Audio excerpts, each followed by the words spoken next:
মধ্যে যে ব্যক্তি চুমু খাবে, হাদিসের মধ্যে আসছে কিয়ামতের দিন আল্লাহ পাক হযরত আসওয়াদের চোখটু খুলে দিবে। আল্লাহ পাক হযরত আসওয়াদকে একটা জবান দিবে। হযরত আসওয়াদ কিয়ামতের দিন আল্লাহর দরবারে সাক্ষ্য দিবে, অমুক ব্যক্তি আমাকে চুমু খেয়েছে, আমি দেখেছি। অমুক ব্যক্তি আমাকে চুমু খেয়েছে, আমি জবান দিয়ে সাক্ষ্য দিতেছি। এবার হযরত আসওয়াদ আল্লাহ পাকের কাছে তার জান্নাতের সুপারিশ করতে থাকবে। জোরে বলুন না সুবহানাল্লাহ। চিন্তা করে দেখেন, ইবনে ওমর রাদিয়াল্লাহু তাআলা আনহু কাবাকে ডাক দিয়ে বলল, কাবা, আমি জানি তুমি অত্যন্ত দামি, তোমার ভিতরে নামাজ পড়লে 1 লক্ষ রাকাতের সওয়াব, হেরেমের মধ্যে নামাজ পড়লে 1 রাকাত নামাজ পড়লে 1 লক্ষ রাকাতের সওয়াব, তোমাকে চুমু দিলে অনেক লাভ, তোমাকে মানুষ চুমু খা, তোমার গায়ের সাথে মানুষ কপাল লাগায়, মানুষ তোমার সাথে কথা বলে। ও কাবা, তুমি বলো, তোমাকে আমি একটা কথা জিজ্ঞাসা করতে চাই, কাবা বলো, তোমার দাম বেশি নাকি আমি ইবনে ওমরের দাম বেশি? কথা কম। তোমার দাম বেশি নাকি আমি ইবনে ওমরের দাম বেশি? কার দাম বেশি? কাবা কথা বলো। আপনারা কিন্তু মনে মনে চিন্তা করতেছেন, ইয়া আল্লাহ, কাবার সাথে আমগুর কোনো তুলনা আছে? ওটা বাইতুল্লাহ, আল্লাহর ঘর। কথা কন না কেন? মনে মনে কিন্তু এই চিন্তা হইতেছে, কিন্তু ইবনে ওমর একবার জিজ্ঞাসা করলেন, কাবা কথা বলে না।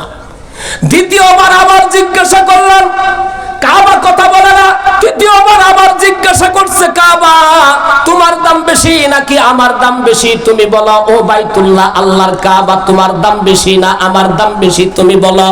এবার মক্কার ঘর কথা বলে না, বাইতুল্লাহ কথা বলে না।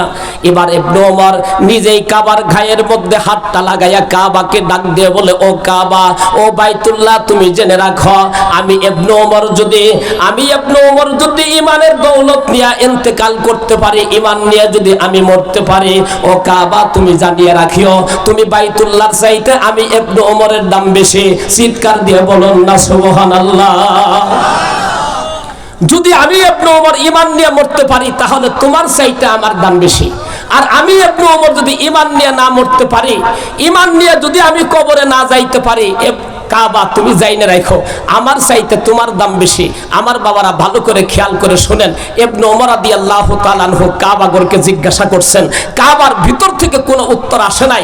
ইবনে ওমর উত্তর দিয়েছেন যে আল্লাহর নবী বলেছে, যদি আমি ইবনে ওমর ঈমান নিয়ে মরতে পারি, মুসলমান যদি ঈমান নিয়ে মরতে পারে, আমার বাবারা খেয়াল করে শুনেন, মুসলমানের ঈমানের দাম মসজিদের চাইতে বেশি, মুসলমানের ঈমানের দাম বাইতুল্লাহর চাইতে বেশি, মুসলমানের ঈমানের দাম হাজারো কাবার চাইতে বেশি। বালিয়ার মরহুম আল্লাহর কুতুব বালিয়ার পিসা হুজুর রাহমাতুল্লাহি আলাইহি বলেছেন, বয়েক দিল আজ হাজার কাবা বেহতেরাস, একজন ইমানদারের দাম 1000 কাবার চাইতে, 1000 মসজিদের চাইতে একজন ইমানদারের দাম বেশি। মসজিদ তো একদিন নষ্ট হয়ে যাবে, মসজিদ তো একদিন ধ্বংস হয়ে যাবে, বাইতুল্লাহ তো একদিন ধ্বংস হয়ে যাবে, কাবা তো একদিন ধ্বংস হয়ে যাবে। আর মুসলমান যদি ইমানের দৌলত নিয়ে মরতে পারে, ইমান নিয়ে যদি কবরে যাইতে পারে, মুসলমান চিরকাল অফুরন্ত অনন্তকাল জান্নাতের মধ্যে থাকবে। মুসলমানের জিন্দেগির কোনো শেষ নাই, অফুরন্ত অনন্ত জিন্দেগি আল্লাহ পাক মুসলমানকে শান্তির জিন্দেগি জান্নাতের মধ্যে আল্লাহ পাক দান করবে। চিৎকার দিয়ে বলুন না সুবহানাল্লাহ। এবার বলুন, আপনার দাম বেশি না কাবার দাম বেশি? মুসলমানের ঈমানের দাম বেশি, মুসলমানের দাম বেশি কাবার চাইতে। আমি আপনাদেরকে আরেকটা উদাহরণ দেই, ভালো করে খেয়াল করে শুনেন। আরেকটা উদাহরণ হাদিসের মধ্যে আছে, এটাও তিরমিজি শরীফের হাদিস। একজন ঈমানের কত বড় দাম, একজন ঈমানদারের দাম কত বেশি, ভালো করে খেয়াল করে শুনেন। নবী দো জাহান সাইয়্যিদুল কাউনাইন হাদিসের মধ্যে ইরশাদ করেছেন, লা তাকুমুস সাআতু হাত্তা ইউকালা আহাদুন আল্লাহ আল্লাহ।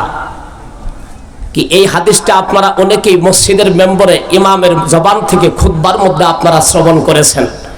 অনেক ইমাম সাহেব এই হাদিসটা বলছে, কিয়ামত যতদিন পর্যন্ত একজন মুসলমানও আসমানের নিচে জমিনের উপরে থাকবে, ততক্ষণ পর্যন্ত কিয়ামত কায়েম। কথা কন।